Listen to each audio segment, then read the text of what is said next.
സർവരുമൊന്നായി പാടിയിടുവിൻ, എന്നെന്നും ജീവിക്കും സർവേശ്വരനെ വാഴ്ത്തിടുവിൻ, വാഴ്ത്തിടുവിൻ.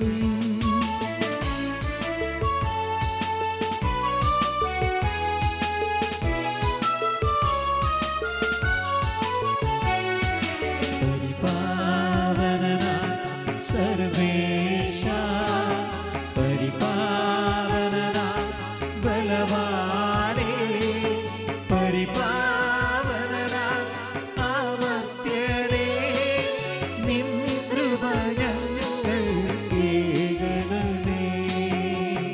നമുക്ക് പ്രാർത്ഥിക്കാം. സമാധാനം നമ്മോടുകൂടെ. പത്രോസ് ശ്ലീഹ എഴുതിയ ഒന്നാം ലേഖനത്തിനുള്ള വായന, അധ്യായം 3, 1 മുതൽ 7 വരെയുള്ള തിരുവചനങ്ങൾ ഗുരുശ്രോധിച്ചു. ഭാര്യമാരെ, നിങ്ങൾ ഭർത്താക്കന്മാർക്ക് വിധേയരായിരിക്കുവിൻ. വചനമനുസരിക്കാത്ത ആരെങ്കിലും ഉണ്ടെങ്കിൽ അവരെ വാക്കുകൊണ്ടല്ല പെരുമാറ്റം കൊണ്ട് വിശ്വാസത്തിലേക്ക് ആനയിക്കാൻ ഭാര്യമാർക്ക് കഴിയും. അവർ നിങ്ങളുടെ ആദരപൂർവകവും നിഷ്കളങ്കവുമായ പെരുമാറ്റം കാണുന്നത് മൂലമാണ് ഇത് സാധ്യമാവുക. ബാഹ്യമോടികളായ പിന്നിയ മുടിയോ സ്വർണ്ണാഭരണമോ വിശേഷ വസ്ത്രങ്ങളോ അല്ല നിങ്ങളുടെ അലങ്കാരം. പിന്നെയോ ദൈവസന്നിധിയിൽ വിശിഷ്ടമായ സൗമ്യവും ശാന്തവുമായ ആത്മാവാകുന്ന അനശ്വര രക്തമണിഞ്ഞ ആന്തരിക വ്യക്തിത്വമാണ്. ദൈവത്തിൽ പ്രത്യാശ വച്ചിരുന്ന വിശുദ്ധ സ്ത്രീകൾ മുൻപ് ഇപ്രകാരം തങ്ങളെ തന്നെ അലങ്കരിക്കുകയും തങ്ങളുടെ ഭർത്താക്കന്മാർക്ക് വിധേയരായിരിക്കുകയും ചെയ്തിട്ടുണ്ട്. സാറ അബ്രാഹത്തെ നാഥ എന്ന് വിളിച്ചുകൊണ്ട് അനുസരിച്ചിരുന്നല്ലോ. നന്മ ചെയ്യുകയും ഒന്നിനെയും ഭയപ്പെടാതിരിക്കുകയും ചെയ്താൽ നിങ്ങൾ അവളുടെ മക്കളാകും. ഇങ്ങനെ തന്നെ ഭർത്താക്കന്മാരെ, നിങ്ങൾ വിവേകത്തോടെ നിങ്ങളുടെ ഭാര്യമാരോടൊത്ത് ജീവിക്കുവിൻ. സ്ത്രീ ബലഹീനപാത്രമാണെങ്കിലും ജീവദായകമായ കൃപയ്ക്ക് തുല്യ അവകാശിനി എന്ന നിലയിൽ അവളോട് ബഹുമാനം കാണിക്കുവിൻ. ഇത് നിങ്ങളുടെ പ്രാർത്ഥനയ്ക്ക് തടസ്സമുണ്ടാകാതിരിക്കാൻ വേണ്ടിയാണ്. നമ്മുടെ കർത്താവായ മിശിഹായ്ക്ക് സ്തുതി.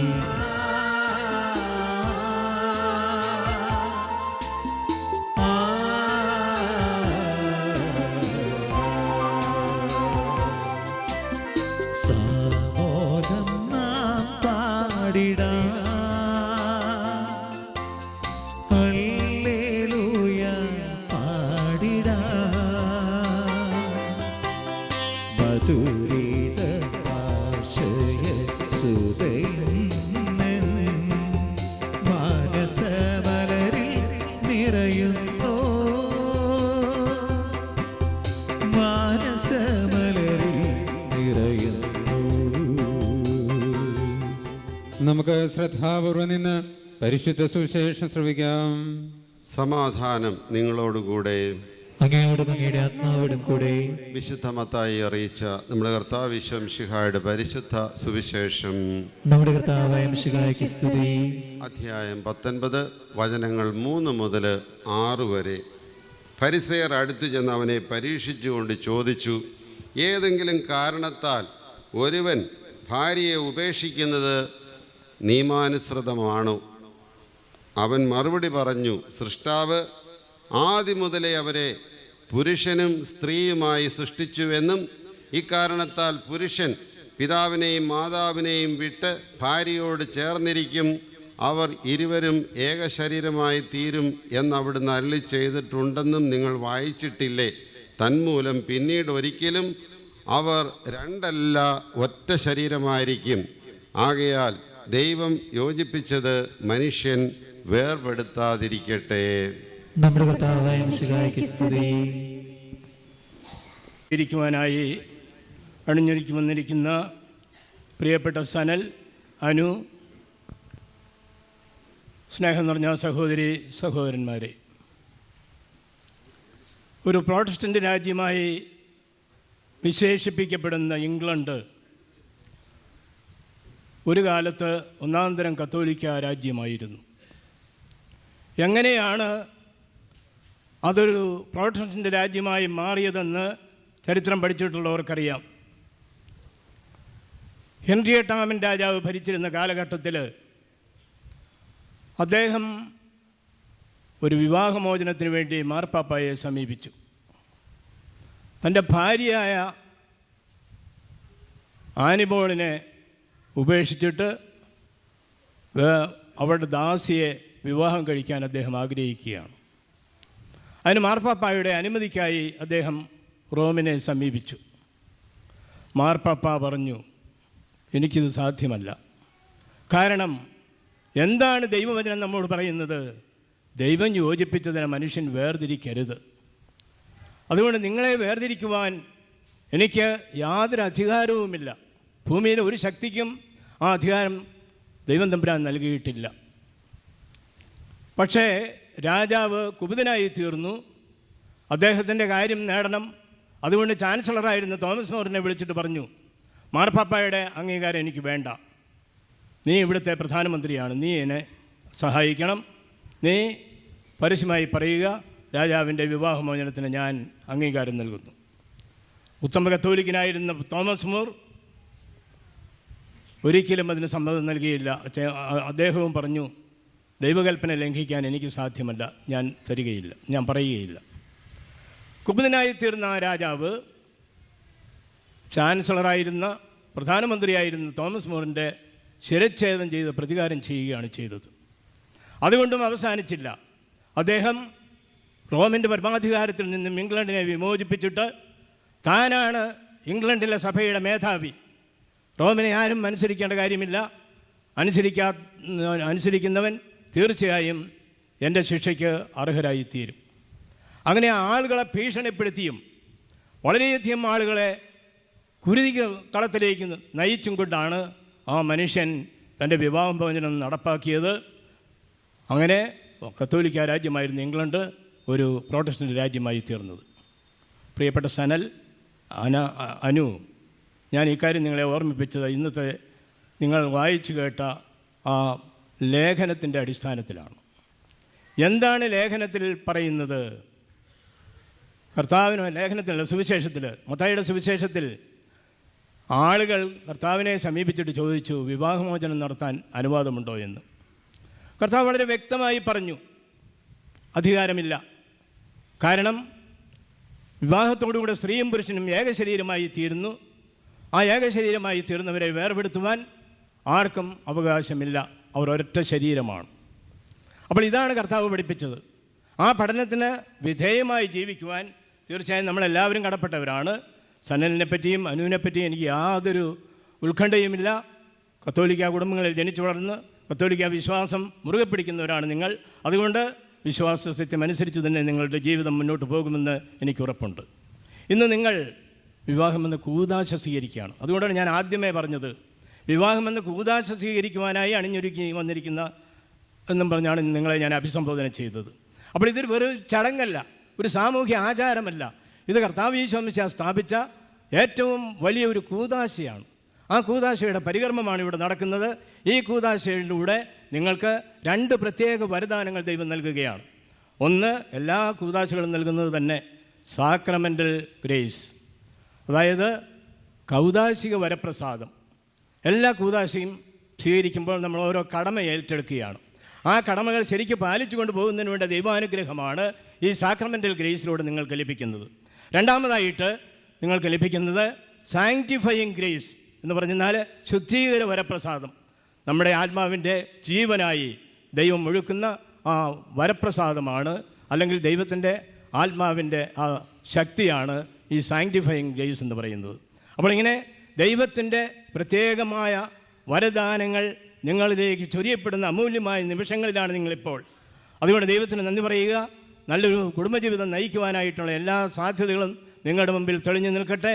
അതിന് കർത്താവായ ദൈവം നിങ്ങളെ അനുഗ്രഹിക്കട്ടെ എന്ന് പ്രാർത്ഥിക്കുന്നു. ഇവിടെ കൂടിയിരിക്കുന്ന എല്ലാവരുടെയും പേരിൽ, പ്രത്യേകിച്ച് അഭിനന്ദ പിതാവിൻ്റെയും മറ്റ് വൈദികരുടെയും മറ്റ് എല്ലാ സഹോദരി സഹോദരന്മാരുടെയും നാമത്തിൽ നിങ്ങൾക്ക് എല്ലാവിധമായ ഭാവുകങ്ങളും ആശംസകളും നന്മകളും പ്രാർത്ഥനകളും നേർന്നുകൊണ്ട് ഞാൻ അവസാനിപ്പിക്കുക. നമുക്കെല്ലാവർക്കും നമ്മെയും നാം ഓരോരുത്തരെയും പിതാവിനും പുത്രനും പരിശുദ്ധാത്മാവിന് സമർപ്പിക്കാം. ഞങ്ങളുടെ ദൈവമായ കർത്താവേ, അങ്ങേക്ക് ഞങ്ങൾ സമർപ്പിക്കുന്നു. ഞങ്ങളുടെ കർത്താവായ ദൈവമേ, വധൂവരന്മാർ സന്തോഷത്തോടും പ്രതീക്ഷയോടും കൂടി ആരംഭിക്കുന്ന കുടുംബജീവിതം വിജയകരമായി നയിക്കുവാൻ ഇവരെ അനുഗ്രഹിക്കണമേ. അങ്ങയുടെ ശാന്തിയും സമാധാനവും ഇവരിൽ നിറയ്ക്കുകയും അങ്ങയുടെ ദാസർക്ക് വാഗ്ദാനം ചെയ്തിരിക്കുന്ന നിത്യകിരീടം നേടുവാൻ ഇവരെ അർഹരാക്കുകയും ചെയ്യണമേ. അങ്ങയുടെ സ്നേഹത്തിൽ ഇവരെ വളർത്തിയ മാതാപിതാക്കളെയും കുടുംബാംഗങ്ങളെയും ഈ തിരുക്കർമ്മത്തിൽ പങ്കെടുക്കുന്ന ഞങ്ങളേവരെയും അനുഗ്രഹിക്കണമേ. പിതാവും പുത്രനും പരിശുദ്ധാത്മാവുമായ സർവേശ്വര എന്നേക്കും. പ്രിയ സഹോദരരെ, ഈ വധൂവരന്മാർ വിവാഹമെന്ന കൂദാശയാൽ ബന്ധിതരാകുവാൻ പോകുന്നു. ഈ കൂദാശ യോഗ്യതയോടെ പരികർമ്മം ചെയ്യുന്നതിന് പുരോഹിതൻ തനിക്ക് വേണ്ടി തന്നെ പ്രാർത്ഥിക്കുവാൻ തുടങ്ങുന്നു. നമുക്കെല്ലാവർക്കും ഭക്തിയോടും ശ്രദ്ധയോടും കൂടി മൗനമായി പ്രാർത്ഥിക്കാം. ആദിയിൽ പുരുഷന് ജീവിത സഖിയെ നൽകിയ ദൈവമേ, അങ്ങയുടെ അനന്ത പരിപാലനയെ ഞങ്ങൾ വാഴ്ത്തുന്നു. ഭാര്യാഭർത്താക്കന്മാരാകാൻ ആഗ്രഹിക്കുന്ന ഇവരെ സ്നേഹത്തിൽ ബന്ധിപ്പിക്കുന്ന ഈ കൂദാശ യോഗ്യതയോടെ പരികർമ്മം ചെയ്യുവാൻ അങ്ങയുടെ ഈ ദാസരെ ശക്തരാക്കണമേ. അങ്ങയുടെ കൃപാവരം സമൃദ്ധമായി ഞങ്ങളിൽ ചൊരിയണമേ. പിതാവും പുത്രനും പരിശുദ്ധാത്മാവുമായ സർവേശ്വര എന്നേക്കും. ആമേൻ.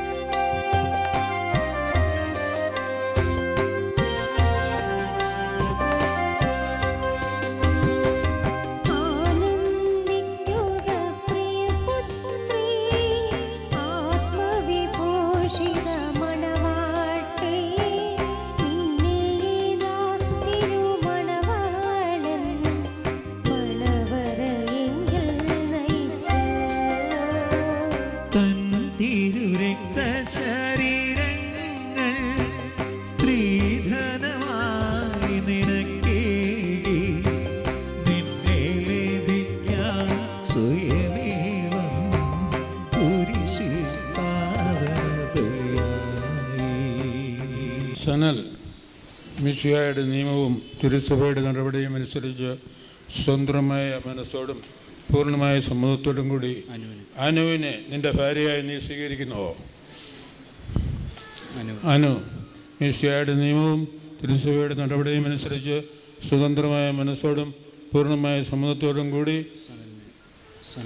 സനലിനെ നിന്റെ ഭർത്താവായി നീ സ്വീകരിക്കുന്നുവോ? നിങ്ങൾ വിവാഹ ഉടമ്പടിക്ക് നിങ്ങളെല്ലാവരും സാക്ഷികളാണല്ലോ. സാക്ഷികൾ അബ്രാഹത്തിൻ്റെയും ഇസഹാക്കിൻ്റെയും യാക്കോബിൻ്റെയും ദൈവം നിങ്ങളോട് കൂടി ഉണ്ടായിരിക്കട്ടെ. സ്നേഹത്തോടും മനസ്സിൻ്റെ ഐക്യത്തോടും കൂടി കുടുംബജീവിതം നയിക്കുവാൻ നമ്മുടെ കർത്താവായ ഈശോ മിശിഹാ നിങ്ങളെ വിവാഹത്താൽ ബന്ധിക്കുമാറാകട്ടെ. പിതാവിൻ്റെയും പുത്രൻ്റെയും പരിശുദ്ധാത്മാവിൻ്റെയും നാമത്തിൽ ആമേൻ. കുരിശുമരണം വഴി തിരുസഭയെ സ്വീകരിച്ച കർത്താവ് വിശ്വാസത്തിലും സ്നേഹത്തിലും വധൂവരന്മാരെ ബന്ധിക്കുന്ന ഈ താലി ദയാപൂർവ്വം ആശീർവദിക്കണമേ. ഐക്യത്തിൻ്റെ പ്രതീകമായ ഈ താലി അഭേദ്യമായ സ്നേഹത്തിലും പൂർണ്ണമായ വിശ്വസ്തതയിലും ഇവരെ ബന്ധിക്കുമാറാകട്ടെ. ജീവിതത്തിലുണ്ടാകുന്ന ക്ലേശങ്ങൾ സന്തോഷപൂർവ്വം സഹിക്കുവാനും നിൻ്റെ ഇഷ്ടമനുസരിച്ച് പരിശുദ്ധരായി ജീവിക്കുവാനും ഈ കുരിശ് ഇവർക്ക് ശക്തമാകട്ടെ.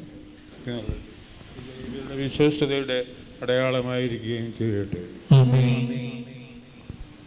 കർത്താവായ ദൈവമേ, ഈ ദമ്പതിമാരെ സ്നേഹത്തിൻ്റെയും വിശ്വസ്തതയുടെ അടയാളമായി ഇവർ പരസ്പരം അണിയിക്കുന്ന ഈ മോതിരങ്ങൾ ആശീർവദിക്കണമേ. പിതാവിൻ്റെയും പുത്രൻ്റെയും പരിശുദ്ധാത്മാവിൻ്റെയും നാമത്തിൽ ആമേൻ. കൃപാവരത്തിൻ്റെ നശ്വരവസ്ത്രത്താൽ മനുഷ്യാത്മാവിനെ അലങ്കരിക്കുന്ന കാരുണ്യവാനായ കർത്താവെ, ഈ മന്ത്രകോടി ആശീർവദിക്കണമേ. പൂർണ്ണമായ ആത്മസമർപ്പണവും പരസ്പര സ്നേഹവും വഴി നിന്നെ ധരിക്കുവാൻ ഈ ദമ്പതിമാരെ അനുഗ്രഹിക്കണമേ.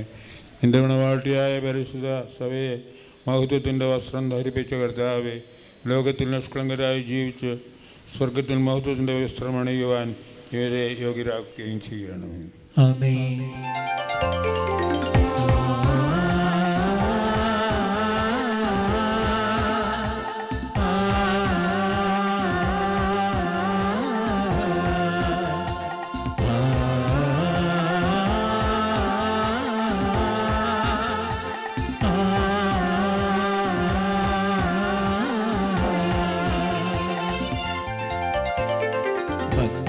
സൗഭാഗ്യമേക മണ്ണിനെ വിണ്ണോട് ചേർക്കാൻ കല്യാണ രൂപനാകും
ഇന്നു മുതൽ മരണം വരെ സന്തോഷത്തിലും ദുഃഖത്തിലും സമ്പത്തിലും ദാരിദ്ര്യത്തിലും ആരോഗ്യത്തിലും അനാരോഗ്യത്തിലും പരസ്പരം സ്നേഹത്തോടും വിശ്വസ്തയോടും കൂടി ഏക മനസ്സായി ജീവിച്ചുകൊള്ളാവുന്ന വിശുദ്ധ സുവിശേഷം സാക്ഷിയാക്കി ഞങ്ങൾ വാഗ്ദാനം ചെയ്യുന്നു.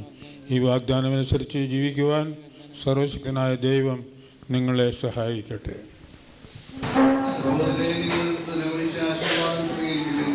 ദൈവം നിങ്ങളെ അനുഗ്രഹിക്കട്ടെ. ആന്തരിക സൗന്ദര്യത്താലും പരിശുദ്ധാത്മാവിൻ്റെ വരങ്ങളാലും അവിടുന്ന് നിങ്ങളെ സമ്പന്നരാക്കട്ടെ.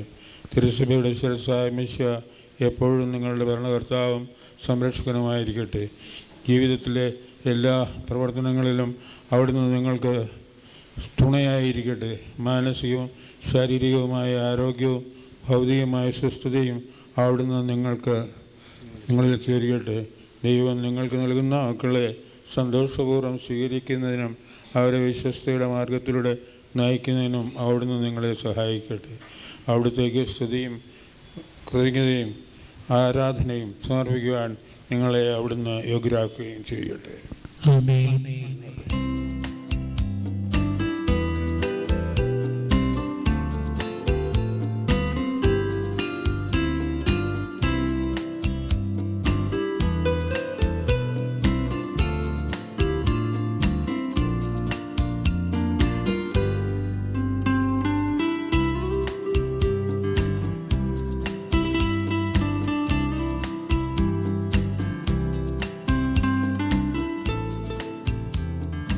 നമ്മെ ജീവിപ്പിക്കുന്ന കർത്താവ് ശംശിഹായുടെ കൃപാവരം അവിടുത്തെ കാരുണ്യത്താൽ നാം എല്ലാവരിലും സമ്പൂർണ്ണമാകട്ടെ. ഇപ്പോഴും ഇതാ മിശിഹായുടെ ശരീരരക്തങ്ങൾ. സഹോദരരെ അവിടുത്തെ സ്വീകരിക്കുകയും ഹല്ലേലൂയ പാടി സ്തുതിക്കുകയും ചെയ്യുവിൻ.